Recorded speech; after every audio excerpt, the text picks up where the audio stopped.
היי חברים, אז היום אני רוצה לדבר על עוד נושא שעלה בקליניקה בצורה מאוד דחופה בימים האחרונים, וחשבתי שזה יכול להיות נהדר לשתף את זה ברשת כרעיון, כתובנה, כהסתכלות.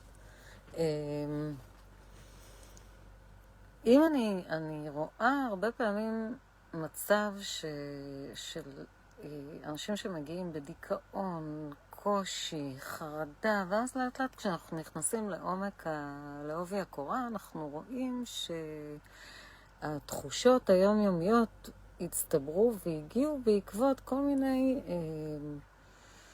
כל מיני דברים שנאמרו מבחוץ, ודברים שקשורים בעבודה ובזוגיות. אני תכף אתמקד בזה שבעצם עלה בהצטברות שהאנשים האלה לא קיבלו את החיזוקים החיצוניים שהם רצו לקבל, או שהם היו מאוד מאוד מאוד מאוד מרצים, ועדיין הצד השני לא מרוצה, לא טוב לו.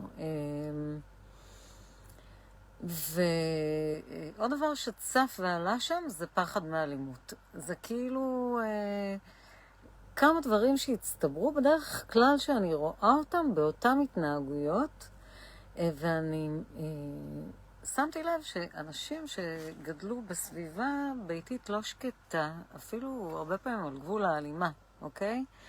שהיה המון רעש בין ההורים, המון ויכוחים, המון קולניות, קצת תחושה של איום. למה אני אומרת רעש ואני עושה ככה במרכאות? כי גם צעקות בבית נחוות על ידי ילד כאלימות, כי צעקה זה אלימות. אלימות זה שורש אילם, א' למד מם, שאני שותק, אני מתפרץ. ואז מה שקורה לי בתור ילד, כשאני חווה סביבה הורית לא בטוחה, אוקיי? שההורים רבים בקולות, הרבה זמן, שוב, אני לא אומרת שצריך לחיות בסביבה סטרילית, אבל כשאנחנו רואים את זה בצורה אינטנסיבית, את המריבות ואת המתח בתוך הבית, אז מה שקורה זה שאני כילד הופך להיות אדם מרצה, אדם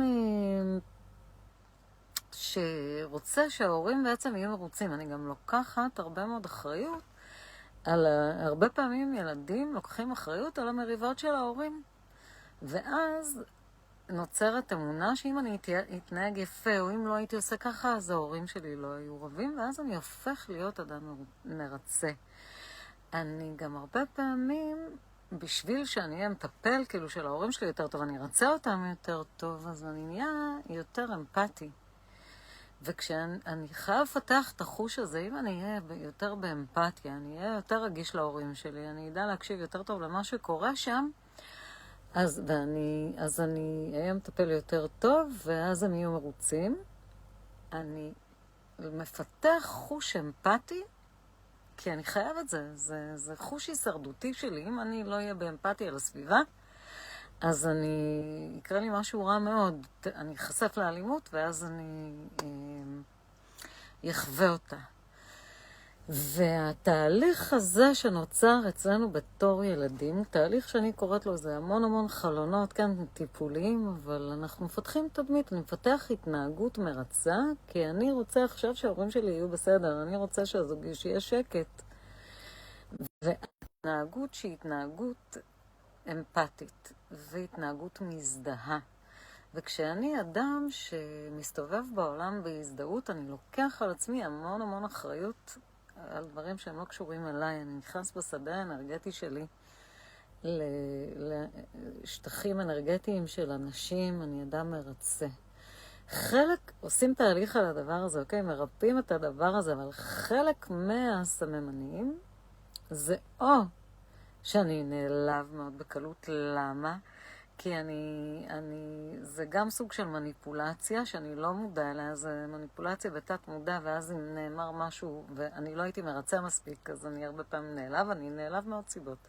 אבל מה שקשור לזה, אני מאוד מרצה, ואז בפנים אני אצבור כעסים, כי אני לא אמור להיות אדם מרצה של הסביבה שלי. זה לא נורא אם לא יהיו מרוצים ממני, אבל אם בתור ילד, אוי ואבוי אם אני לא יהיו מרוצים ממני, כי אז עוד פעם אני אחווה את התסכול של ההורים, אז זה נורא והיום.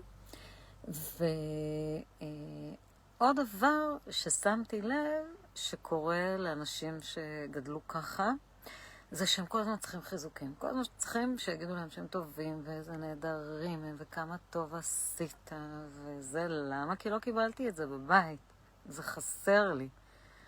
עכשיו, גם אם קיבלתי את זה בבית, לא הייתי פנוי לראות את זה.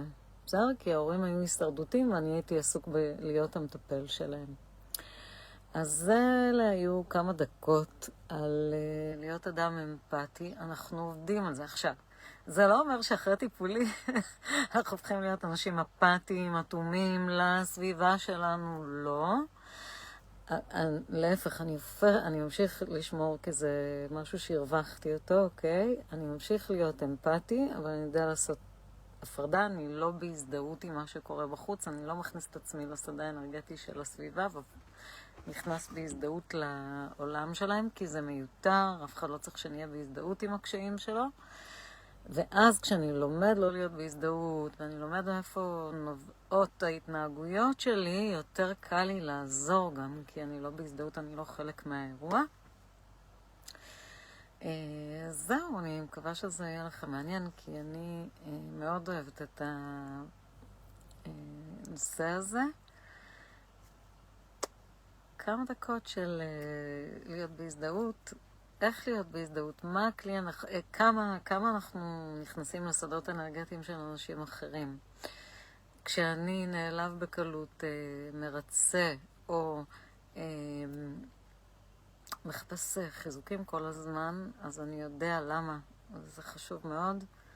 ימים טובים, ימים עם אנרגיות גבוהות לכולם, ימים של בריאות, ימים של אושר, שפע ועוצמה. תתחברו לעוצמה הפנימית שלכם. יש לכם עוצמה פנימית, וכל הכיף זה ברגע שמבינים את הדברים, אז מלא הסימונים נופלים, אנחנו נשארים בחיוביות ובאנרגיות טובות וגבוהות. מקווה שעזרתי למישהו. יום מקסים.